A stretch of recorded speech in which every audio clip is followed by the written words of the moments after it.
Good morning, America. Breaking new details on that nursing home tragedy. 8 people dying in the aftermath of Irma. Overcome by heat, their air conditioning knocked out. Rescue crews rushing in to evacuate everyone. Now the nursing home temporarily shut down. Families are demanding answers. A criminal investigation is underway. The hospital is across the street. Why weren't they taken there? And the dire situation in the Florida Keys. Residents desperate for drinking water. Overnight, President Trump dines with Democrats Chuck Schumer and Nancy Pelosi at the White House, negotiating on immigration, Dreamers, and border security. But did they make a deal to protect the Dreamers but drop the wall? A cave for the president. What Trump is saying this morning. School shooting rampage. We have one hit in the back, one in the arm. 1 student killed, 3 others wounded, as a heavily armed shooter opens fire on his classmates. The hero custodian who stepped in to stop him. And were the warning signs ignored? Breaking news. Selena Gomez just revealing her secret health battle. The superstar singer posting this photo, saying she had a kidney replacement. Her message for her celebrity friend who gave her what she calls the ultimate gift. Live in Times Square, this is GMA with Robin Roberts, George Stephanopoulos, and Michael Strahan. We do say good morning, America, and a great way to wake up this Thursday morning. Selena Gomez posting that photo, opening up about the kidney transplant she had this summer. And she's thanking her friend who was her donor, and also thanking the team of doctors who helped her, and much more on that coming up ahead with a great story. Okay, they're doing so well. And a lot of people are also talking about President Trump's dinner with Democratic leaders in the White House last night. Yeah, did they make a deal or not? You know, you read between the lines. It looks like they're all agreed that we should protect the Dreamers, those immigrants, the children of undocumented immigrants. But the big question is, what do they decide to do about the wall? It may depend on the definition of what the wall is. So we're going to get into that coming up. But first, the latest from Florida, where Hurricane Irma has knocked out power for millions. At least 8 people have died after a nursing home lost its air conditioning. And this morning, a criminal investigation is underway. Our chief national correspondent, Tom Yamas, on the scene in Hollywood. Good morning, Tom. George, good morning to you. When fire rescue teams started responding to calls at this nursing home, they realized these weren't isolated incidents. This was a full-blown crisis. And what may be most troubling of all is where this happened. This is the nursing home right here where people were dying, and it's literally across the street from a hospital with a fully functioning ER. This morning, investigators are trying to figure out how 8 residents from this nursing home ended up dying following a power problem 3 days after Hurricane Irma hit Florida. Police and fire rescue evacuating 170 people, several suffering from dehydration and heat exhaustion. The facility called and said that incidents were occurring. Something's going on in the center, unknown how many patients or their injuries. Seniors taken out on their beds, in wheelchairs during the mass exodus. One of those victims, Carolyn Earthley, 78 years old. She was fun. She had a very good sense of humor. I feel like she could have lived on. This extreme condition caused this. Families of residents desperate for any information. Amber Mickles came looking for her 94-year-old great-grandmother. Right now, we don't know where she is, though. Did they tell you that the power was out or that they had power issues or AC issues? Did you ever get notified? No. The deaths now under criminal investigation. The nursing home right across the street from Memorial Regional Hospital, a major healthcare facility. The hospital is across the street. Why weren't they taken there? That is part of our investigation, and who knew what, when. Overnight, the nursing home administrator, George Carballo, releasing a statement saying they diligently prepared for the impact of Hurricane Irma and that they didn't lose power, but a transformer powering the AC went down. So, staff set up mobile cooling units and fans to cool the facility. You went inside. How hot did it feel inside? It felt like 110, 115 degrees in there. Could you see the suffering? Yes, I did. Yes, I did. You heard it right there. It felt like 110, 115 degrees. The state has now shut down this nursing home on orders from the governor, who said what happened here is unfathomable. The nursing home does have a checkered past with multiple violations for health issues. Robin? So tragic, Tom. Thank you. Now to the hard-hit Florida Keys, where officials say all the bridges on the only road into the Keys have been inspected and are cleared. Residents are slowly beginning to return, but this morning they're struggling to find food, drinking water, and other necessities. ABC's Eva Pilgrim is in Marathon, Florida with more. Good morning, Eva. Good morning, Robin. These hurricane winds were so powerful, they literally pulled this gas pump out of the ground, tossing it to the side. The canopy here at this gas station completely knocked over onto its side. And you take a look, we have a drone up this morning. You can see the homes in this area just littered with debris in their yard. The homes that weren't destroyed, they still had flooding. And you mentioned those roads are back open. That's crucial because it gives them a chance to get some much needed supplies for people in need. This morning, rescue teams going door to door looking for survivors here in the Florida Keys. We should have evacuated, but we thought we would be okay, but it's just, I'm sorry. More than 20,000 troops now on the ground, the Navy, Marines, and Air Force all working together. There are thousands of civilians that are here in the lower Keys, and they need food and water. Our crew following along on the joint operation. You can see homes torn apart, but right next door, others still standing. You can see there's a lot of debris, but the structures, the building themselves seem to be intact. Residents finding themselves surrounded by water, but not the kind they can drink. Running water only turned on for 2 hours at a time, twice a day. A boil water advisory in effect, but for many, no way to boil it. The power still out. People spotting this helicopter landing, rushing to this parking lot. Split the lines, 2 lines, split the lines. Lining up for the first round of basic necessities. 1 case of water per person. This is the first water we've gotten in here. Many telling us now days after Hurricane Irma ripped through, their supplies are running out. This is supper for tonight. Few options. If you go out, you can't get back in. Are you having a hard time here? Yeah, I am. It's difficult. Because it's Key West. It's a special place. Special place. And we're hearing it could take 2 to 4 weeks for the power to be turned back on, especially in the Key West area. We're hearing the water, they have no timeline on when that could be fully restored.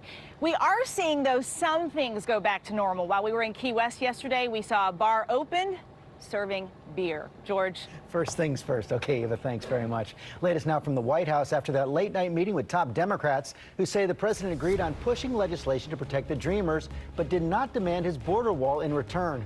That sparked an explosive response from conservatives. Now the president tweeting there is no deal. Tax reform also at the top of the president's agenda, and after meeting with both Republicans and Democrats, Trump says the wealthy will not get a tax cut under his plan. They may even pay more, he says. And the president will head to Florida this morning with the First Lady to meet with victims of Hurricane Irma. Our senior White House correspondent Cecilia Vega already on the ground in Florida. But Cecilia, the big news, that meeting with Democrats over Chinese food last night. Yeah, George, so much for this newfound friendship between the president and the Democrats this morning. It is back to politics as usual. He said, they said, was there a deal? Was there not a deal? The president is up and tweeting this morning. Take a look. He says no deal was made last night on DACA. Massive border security would have to be agreed to in exchange for consent, would be subject to the vote. But what he is not saying, George, is that this border wall that he wants so much will be tied to funding to save the Dreamers. At first, it sounded like it went well. Inside the White House, the president, his new friends, Chuck and Nancy, Chinese food, and chocolate pie.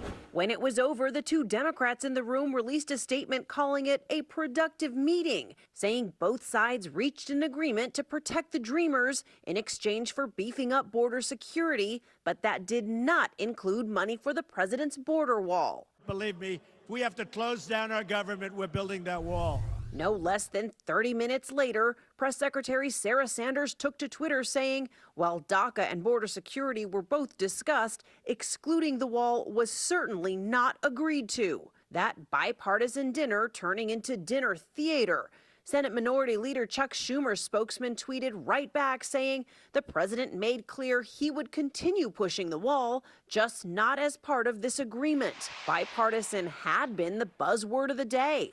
Before that bipartisan dinner, the president presided over a bipartisan meeting. If you look at some of the greatest legislation ever passed, it was done on a bipartisan manner. Where the Democrat turned Republican president sounded a lot more like a Democrat, saying the wealthy may have to pay higher taxes. If they have to go higher, they'll go higher, frankly. It all left the White House facing questions about the president's allegiances. The president is the leader of the Republican Party and was elected by Republicans. So the idea that the Republican Party ideas are not represented in that room is just ridiculous. And the president, the vice president, the first lady all land here in Florida in just a few hours. They will head to one of the harder hit areas, Naples, Florida. But as for that fight over dinner last night, I have talked to both sides. Both sides say the other side is not telling the truth on this one. And George, this morning, the hashtag Trump caved is trending on Twitter. Yeah, it sure is. Okay, Cecilia, thanks very much. Let's sort through it now with John Avalon, the editor-in-chief of the Daily Beast. So, John, I've read all the tweets. I've seen all the statements from the Democrats. You sort through it all. It appears there actually was a meeting of the minds here. They all agree to protect the Dreamers. They all agree on border security, but that deal's not necessarily going to include a new wall. That's what appears to be the case. You know, you've got conflicting accounts of dinner with Chuck and Nancy, but Trump definitely enjoying getting his bipartisan on. The deal question, the word deal is part of the question. He's saying this morning, look, until it gets the votes, we have no deal. The Democrats are saying he agreed to sideline the wall and instead do massive border enhancement. But as you pointed out, it depends on what your definition of the wall is. And forgotten in all this is, of course, the president's main promise that Mexico was going to pay for the wall. Yeah, that appears to be no longer operative. That statement is no longer operative. You know, there are a lot of ornate hopes that maybe you could do some kind of debt deal, but the bottom line is that Congress is going to have to do the funding, and Democrats seem to have agreed to an increase in border security in exchange for the Dreamers. And this has enraged conservatives. A couple tweets overnight. Steve King, conservative from Iowa. Trump base is blown up, destroyed, irreparable, and disillusioned beyond repair. No promise is credible. Breitbart's homepage, remember, Steve Bannon, the former White House advisor, heads that. Amnesty Dawn report, Dems declare victory after Trump caves on DACA. Amnesty Don, he's getting a taste of his own medicine with the nickname from his base. And they make no mistake, for them, this is a major betrayal. The president was a hardliner on immigration, but he seems to be returning to some of his roots on these issues. You know, he seemed conflicted about DACA. And the compassion for the individuals is one of the things he really tweeted out. Why would we want to deport people who are here through no fault of their own, who are serving their country in the military in some cases? Those are more Democratic talking points than conservative. The president also sounds like a Democrat saying with the wealthy, you're going to have to pay more under his tax plan. But what we know about his tax plan, the wealthy would pay a lot less. That is what we've seen to date. And now, again, you know, he seems to be really enjoying trying to scramble the coalitions. Republican leadership was not at that Chinese dinner in the Blue Room last night. But the president saying he's going to focus on middle-class tax cuts and the wealthy might get a hike, that sounds like a Democrat. John Avalon, thanks very much. All right, gentlemen, now to new details about that school shooting in Washington State. A student killing one, wounding 3 others before a custodian was able to stop him. Authorities say the suspect is now in custody. ABC Clayton Sandell is in Rockford, Washington with the latest. Good morning, Clayton. And good morning, Robin. You can see a small memorial has started outside the high school here this morning. Police and paramedics got here almost immediately after the shooting started. And remarkably, they had just practiced for this type of incident the day before. Just as classes were starting, gunfire at this high school near Spokane. Multiple students shot. We have one more victim in the classroom upstairs. Fourth victim in an upstairs classroom. Authorities say a male student showed up armed with multiple guns. He was carrying a duffel bag. He set it down and pulled it out and started shooting. One student confronting the shooter. He went to his next weapon. A student walked up to him, engaged him, and that student was shot. That student did not survive. The gunman then shot 3 more students before a custodian stopped him. He was taken into custody but is not being identified because he's a juvenile. Classmates say there were signs the shooter was troubled. There were threatening things that he said to me that I would rather not share since authorities and stuff. And that he recently warned friends that something bad was coming. He was handing out notes to his friends, and it said that he was going to do something stupid to where either might get him killed or in jail. Students say they told school counselors, but this morning it's not clear what was done. We need to figure out what's gone wrong with our society, that our children decide that they need to take weapons to deal with the issues that they're facing. Parents in this tight-knit community are now waking up to a horrifying and far too common tragedy. I always thought like this is such a great school and you never would think anything like this would ever happen here, but it definitely can happen anywhere. Now, those 3 wounded students were taken to a hospital. They are expected to be okay. Today, classes here are canceled, but there will be counselors here to help anyone who needs it. Robin. All right, I'm sure they do need that help. Thank you, Clayton. Every time you hear a story like that, it just boggles your mind. It does. We're going to move on now to that ABC News exclusive. A new controversy for Treasury Secretary Steven Mnuchin. Questions about an unusual request to use a military jet for his European honeymoon. ABC's chief investigative correspondent Brian Ross broke the story. He joins us now from Washington. Good morning, Brian. Well, good morning, George. The Inspector General for the Treasury Department tells ABC News the office is now taking a look at what is a second instance involving Treasury Secretary Steven Mnuchin's proposed use of government aircraft, this one involving his recent honeymoon. Newly married this past summer, multi-millionaire Treasury Secretary Steven Mnuchin formally requested that he and his new wife Louise, regularly seen in designer clothes with purses at $10,000 plus, be allowed to travel in style in a government jet on their honeymoon to Europe. At an estimated cost of $25,000 an hour, the price for taxpayers would have been several $100,000. They can't be expecting taxpayers to foot the bill for a Hollywood lifestyle. But Mnuchin's honeymoon request was withdrawn after officials reportedly raised the issue of how it would look for a man worth more than $300 million to take a personal trip at taxpayer expense. In a statement to ABC News, a Treasury spokesperson said it was all about the need for secure communications and that alternatives were made available. So the happy couple had to travel at their own expense. That is just slap your forehead stuff. You don't have to look at some kind of government ethics report to know that it is just flagrantly wrong. But just a few weeks later, Mnuchin and his wife Louise did get a government jet to go to Kentucky for an official trip where, among other things, they viewed the solar eclipse. She posted this photo, adding hashtags for items in her expensive designer outfit. And this response to critics had its own backlash. Do you think the U.S. government paid for our honeymoon or personal travel? LOL. Have you given more to the economy than me and my husband? She later apologized for her comments. Mnuchin's wife is an actress. I don't feel very well, Evie. Appearing in this episode of the CBS program CSI, dressed as Marie Antoinette, the French royal who famously said of the starving peasants, "Let them eat cake." The Inspector General takes a look at the circumstances now surrounding all of the Secretary's travel by government aircraft. George? I'll bet they are. Brian Ross, thanks very much. Michael? All right, let's go over to Ginger with the latest on Jose. Good morning, Ginger. Good morning, Michael. And Jose has a lot of hurdles to get through, wind shear, dry air, but it is trying its best to stay alive there east of the Bahamas as rain and some clouds move through the northeast from what's left of Irma. But Jose itself will make a little path, kind of made its turn already, and then eventually turn back toward the U.S. I think the biggest impact is really going to be waves up to 7 feet. So that's large waves. And especially as you go closer to New England, it looks like we could even see beach erosion with some of this. So that's relatively strong. I'll put on the spaghetti computer models so you can see all that agreement coming together. That's the Chilly Cities Now, brought to you by Downey. Unstop right there. I'm about to pop a cap of fresh in that washer. With Unstoppables in-wash scent boosters by Downey. And if you want, pour a little more. Oh, it's so fresh. And it's gonna last from wash to wear for up to 12 weeks. Right? Freshness for weeks. Unstoppables by Downey. For a fresh too feisty to quit.